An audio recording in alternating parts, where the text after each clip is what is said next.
Good evening sir. എന്റെ ഈശ്വര, ഇത്ര പെട്ടെന്ന് എത്തിയോ? ഞാൻ ഒരു നേരം പോക്ക് വേണമെന്ന് കറിയാച്ചോട് പറഞ്ഞിട്ട് ഇപ്പൊ തന്നെ ഫോൺ താഴെ വെച്ചേ ഉള്ളൂ. ഇതെന്ത് മന്ത്രവാദാ? കുട്ടി പുറത്ത് നിൽക്കണ്ട, ആരെങ്കിലും കാണും. ഇങ്ങോട്ട് വരൂ, ഇങ്ങോട്ട് വരൂ. ഞാൻ കറിയാച്ചന്റെ നേരം പോക്കൊന്നുമല്ല മിസ്റ്റർ, ഇവിടുത്തെ സ്റ്റാഫാ, ഹൗസ് കീപ്പിംഗ് സൂപ്പർവൈസർ. ഞാൻ ചോദിക്കുന്നത് വേറെ ഒന്നുമല്ല. ഇത്ര വലിയ ഹോട്ടൽ കെട്ടിയിട്ട് ഇത്തിരി ചൂടുള്ള സപ്ലൈ ചെയ്യാൻ സാധിച്ചില്ലെങ്കിൽ നിങ്ങൾക്ക് ഇതിനകത്ത് വല്ല പന്നിനെ വളർത്തിക്കൂടെ? ഹോട്ടലിൽ മുറിയെടുക്കുമ്പോൾ വെള്ളം ചൂടാക്കാനുള്ള പാത്രവും വിറകായിട്ട് വരാൻ പറ്റുമോ?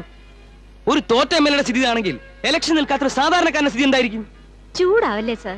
ചൂടാവണ്ടെന്ന് വെച്ചിട്ട് കാലത്ത് എണീക്കുന്നത്. പക്ഷെ ചൂടുവെള്ളം കിട്ടിയില്ലെങ്കിൽ ഞാൻ ചൂടാവും. ഇത്ര ചെറുപ്പത്തിൽ തന്നെ ചൂടുവെള്ളം കിട്ടിയാലേ കുളിക്കുമെന്ന് നിർബന്ധം പിടിക്കുന്നവരെ ഞാൻ ആദ്യമായിട്ട് കാണാം. പരാതി കേട്ടപ്പോ ഞാൻ വിചാരിച്ചത് ഈ മുറിയിൽ ഒരു വയസ്സനായിരിക്കുമെന്നാ. സ്ഥിരമായിട്ട് ചൂടുവെള്ളത്തിലെ കുളിക്കുക? ഏയ്, അങ്ങനെയൊന്നുമില്ല കുട്ടി. ഇന്ന് ഈ എണ്ണയൊക്കെ തേച്ചപ്പോ ചൂടുവെള്ളത്തിൽ കുളിക്കണമെന്നൊരു മോഹം തോന്നി. സത്യത്തിൽ എനിക്കിഷ്ടം പച്ചവെള്ള.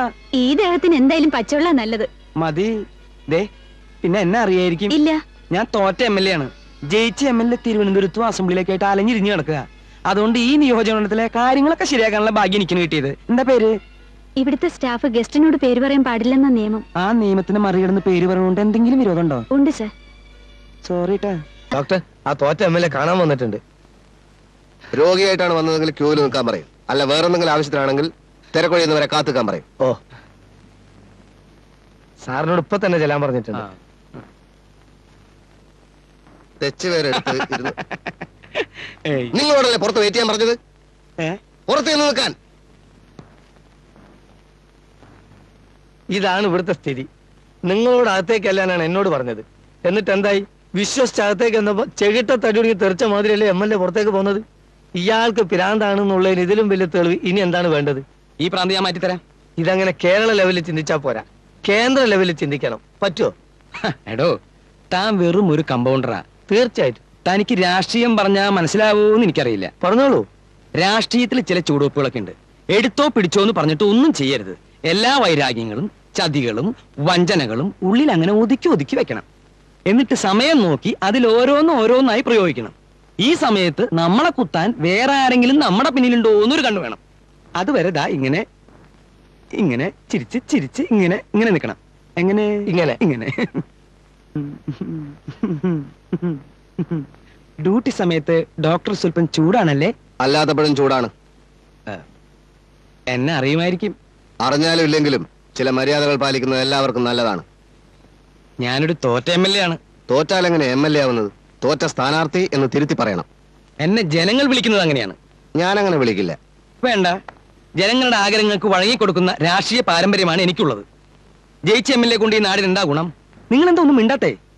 അങ്ങേര് തിരുവനന്തപുരത്ത് ചുമ്മാ അലഞ്ഞിരിഞ്ഞ് നടക്കുകയാണ്. തോറ്റു കഴിഞ്ഞാൽ എന്നെപ്പോലുള്ളവർക്ക് ഈ നിയോജകമണ്ഡലത്തിൽ പല നല്ല കർമ്മപരിപാടികളും ചെയ്യാൻ സാധിക്കും. സത്യം പറഞ്ഞാൽ ഈ ആവശ്യങ്ങൾക്കായി തെരഞ്ഞെടുപ്പിൽ ഞാൻ മനഃപൂർവ്വം തോറ്റു കൊടുക്കുന്നതാണ്. അത് നിങ്ങൾക്കറിയില്ല. അതെനിക്കറിയേണ്ട ആവശ്യമില്ല. എനിക്കിവിടെ 100 കൂട്ടം പണികളുണ്ട്. ആ 100 കൂട്ടം പണി 99 കൂട്ടാക്കി കുറയ്ക്കുന്നതാണ് തനിക്ക് നല്ലത്. ആ ടീച്ചറെ എന്റെ അടുത്തൊരു ബന്ധുവാ. അവിടെ താമസിക്കുന്ന 3 പെൺകുട്ടികളും അന്തസ്സുള്ള 3 തറവാട്ടിന്ന് വന്നവരാ. അവരുടെ സമാധാന ജീവിതത്തിൽ കയറി താൻ വെറുതെ സ്റ്റെതസ്കോപ്പ് വെക്കരുത്. പൊള്ളും. എഴുന്നേക്കടോ. എഴുന്നേറ്റില്ലെങ്കിൽ താൻ എന്ത് ചെയ്യും? എഴുന്നേറ്റുകൊണ്ടല്ല, എഴുന്നേറ്റില്ലെങ്കിൽ എന്ത് ചെയ്യും എന്ന് ചോദിക്കേണ്ടത്. ഇവിടെ പിഴിച്ചലിനുള്ള പാർട്ടി ഒന്നേ ഉള്ളൂ, അത് തന്നെ എൻഗൈഡാ. അതുകൊണ്ട് തന്നെ ഞാനിപ്പോ വെറുതെ വിടുന്നു. അല്ലെങ്കിലോടോ? അല്ലെങ്കിൽ ഒറ്റ വെട്ടേ വെട്ടു. താൻ 1.5 കഷ്ണായി തറയെ കിടക്കും. കാണുന്നത് എനിക്ക്. എന്നാ എനിക്കതൊന്ന് കാണണം. ഞാനൊരു പൊളിറ്റിക്കൽ ചാണക്യനാണ്. നയപരമായ എന്റെ ദൗത്യങ്ങൾക്ക് ശേഷമേ കർമ്മപരിപാടിയിലേക്ക് തിരിയൂ. ഈ നാട്ടിലെ അബലകളായ സ്ത്രീകളുടെ സംരക്ഷണം എന്നിൽ നിശബ്ദമല്ലേ? ഇന്ന് കത്തൊന്നുമില്ല കേട്ടോ. പോട്ടെ ടീച്ചർ, പോട്ടെ രമേ, പോട്ടെ രാധേ, പോട്ടെ എന്തു, പോട്ടെ തോറ്റ MLA. നിക്ക്, ഞാനുണ്ട്. ഇനിയുള്ള ദിവസങ്ങൾ രാഷ്ട്രീയ കരുനീക്കുന്നതാണ്. ഈ പ്രശ്നം ഞാൻ കൈകാര്യം ചെയ്തോളാം. നടക്ക്. എടാ പോസ്റ്റ്മാനെ, കത്ത് വന്നാൽ അത് കൊണ്ടുകൊടുക്കാന്നല്ലാതെ ഇല്ലാത്ത കത്ത് ഇല്ല എന്ന വിവരം പറയാൻ ഇനി ഇവിടെ കയറി നിരങ്ങരുത്. എനിക്കിഷ്ടല്ല. ആ പെൺകുട്ടികൾ എന്റെ കുട്ടികളാണ്. അവളുടെ ലോക്കൽ ഗാർഡിയൻ ഞാനാണ്. ഈ സത്യ ടീച്ചർ എന്റെ ബന്ധുവാണ്. ഇനി നീ സൈക്കിളുമായിട്ട് ഇവിടെ ചുറ്റിക്കറങ്ങുന്നത് കണ്ടാൽ ഈ പോസ്റ്റ് ഓഫീസ് എന്ന് പറയുന്ന സാധനം ഇല്ലാത്ത സ്ഥലത്തേക്കായിരിക്കും നിന്റെ സ്ഥലം മാറ്റം. എന്താ പോണെന്നുണ്ടോ? വേണ്ടേ? കൊല്ലക്കടയിലാണ് സൂചി വിൽപ്പന. സർക്കിൾ ഇൻസ്പെക്ടറുടെ അമ്മയ്ക്ക് തളർവാദം വന്നപ്പോ ചികിത്സിച്ചത് ഈ തെണ്ടി ഡോക്ടർ അത്രേ. അതുകൊണ്ട് അവ ഇടി കൊള്ളാതെ രക്ഷപ്പെട്ടു. അവന്റെ ഭാഗത്ത് നിന്ന് പിന്നെ പ്രത്യേകിച്ച് പ്രത്യാഘാതങ്ങളൊന്നും ഉണ്ടായിട്ടില്ലല്ലോ. ടീച്ചറേ, എന്താ ആരുടെ മുഖത്തൊരു പ്രസാദം കാണാത്തത്? നിങ്ങൾ എന്നെ ആർദ്രമായി അഭിനന്ദിക്കുന്ന വിചാരിച്ചിട്ട് അതൊന്നും കാണില്ലല്ലോ. നിങ്ങൾ അവിടെ എഴുന്നേറ്റ്. പിന്നെ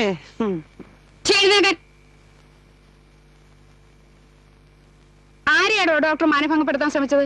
ടീച്ചർ എന്നോട് തന്നെയാണ് ഈ സംസാരിക്കുന്നത്. അതെ. എടോന്നും താനെന്നൊക്കെ ഈ നിയോജകമണ്ഡലത്തിൽ ആരും തന്നെ എന്നെ വിളിച്ചിട്ടില്ല.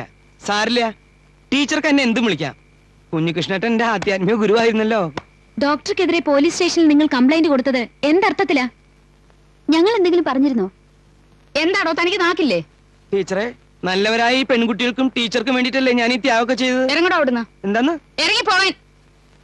കുഞ്ഞേഷൻ ചേട്ടൻ അയാളുടെ ആധ്യാത്മിക ഗുരുവായിരുന്നത്രേ. എടോ, അദ്ദേഹം ജീവിച്ചിരുന്നെങ്കിലേ തന്റെ കരണക്കുറ്റി അടിച്ചു പോച്ചേനെ. അറിയാതെ എനിക്ക് ഈ പെൺകുട്ടികൾ ഇവിടെ താമസിക്കാൻ വന്നതിന് ശേഷം ഇല്ലേടോ താൻ ഈ വീട്ടിൽ കയറി രാഷ്ട്രീയ പ്രവർത്തനം തുടങ്ങിയത്. ടീച്ചറെ, ആദ്യമേ തന്നെ ഇറക്കി വിടാഞ്ഞത് എന്റെ തെറ്റ്. ഇറങ്ങി പോടോ. തോറ്റ എം എൽ എ എന്ന് എല്ലാവരും എന്നെ വിളിച്ചപ്പോ ഒരു ജയിച്ച എം എൽ എയുടെ അന്തസ്സുണ്ടായിരുന്നു എനിക്ക്. ഇന്ന് ഞാൻ ശരിക്കും തോറ്റു.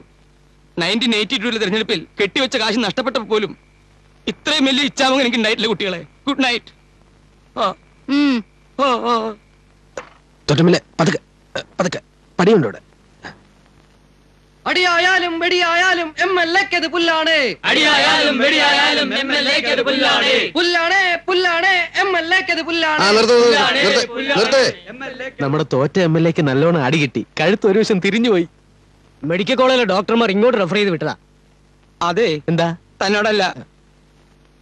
ഹരിജന ഗിരിജന മർദ്ദനത്തിൽ പ്രതിഷേധിച്ച് കളക്ടറേറ്റിൽ ധർണ നടത്തുമ്പോഴാണ് പോലീസിന്റെ അഴിഞ്ഞാട്ടം ഉണ്ടായത്.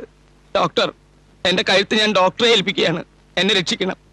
ചവിട്ടി തേച്ച് പിഴയേണ്ടി വരുമെന്ന ഡോക്ടർമാരുടെ അഭിപ്രായം. കഴുത്തിന് മാത്രമേ കുഴപ്പമുള്ളൂ? കഴുത്തിനാണ് ഡോക്ടറെ കൂടുതൽ കുഴപ്പം. ഇത് വിധിയാണ്. നിരപരാധിയായ ഡോക്ടറെ ഉപദ്രവിച്ചതിന് ദൈവം തന്ന ശിക്ഷയാണ്.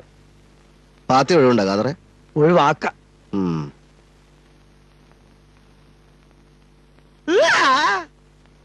ഈ അവസ്ഥയിൽ എന്നോട് പ്രതികാരം ചെയ്യരുത് ഡോക്ടർ. പ്രതികാരമല്ല, ഞാൻ പരിശോധിച്ചതാണ്. ആ കാതറ, ഇയാളെ വാട് കൊണ്ടേ കിടത്തു. നിർത്ത്. ഇത് കളക്ടറേറ്റ് അല്ല. പുറത്തോ. ചെല്. ഞാൻ എന്റെ ഒരു ഫ്രണ്ടിനെ കാണാൻ മെഡിക്കൽ കോളേജ് ചെന്നപ്പോഴാ തോറ്റ MLA-യുടെ നിലവിളി കേട്ടത്. എനിക്ക് സന്തോഷം സഹിച്ചില്ല. കണ്ട് ആസ്വദിക്കാൻ വേണ്ടി കൂടിയതാ ഞാൻ. ഡോക്ടറോട് കളിച്ചവർക്കെല്ലാം കഴുത്തിനാണല്ലോ കുഴപ്പം പറ്റുന്നത്. അതെന്താണാവോ?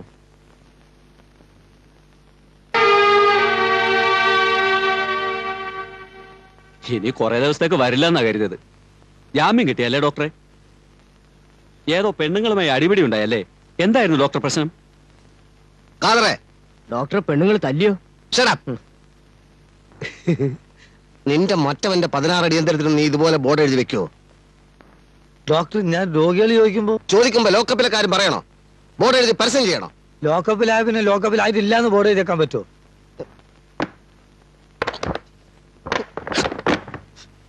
ഡോക്ടറല്ലേ പറഞ്ഞ് സത്യം മാത്രമേ പറയാവൂന്ന്. എന്നിട്ടിപ്പോ പുറത്ത് പറയാൻ പറ്റാത്ത സത്യങ്ങളില്ലേ? ഉണ്ടോ? അതേതാണ്? ചില പ്രത്യേക സാഹചര്യങ്ങളിൽ സത്യം മൂടി വെച്ച് നുണ പറയേണ്ടതായി വരും. അതിനൊക്കെ വിവേചന ബുദ്ധി വേണം. നിനക്കതില്ല. കാരണം നീ ഒരു കഴുതയാണ്.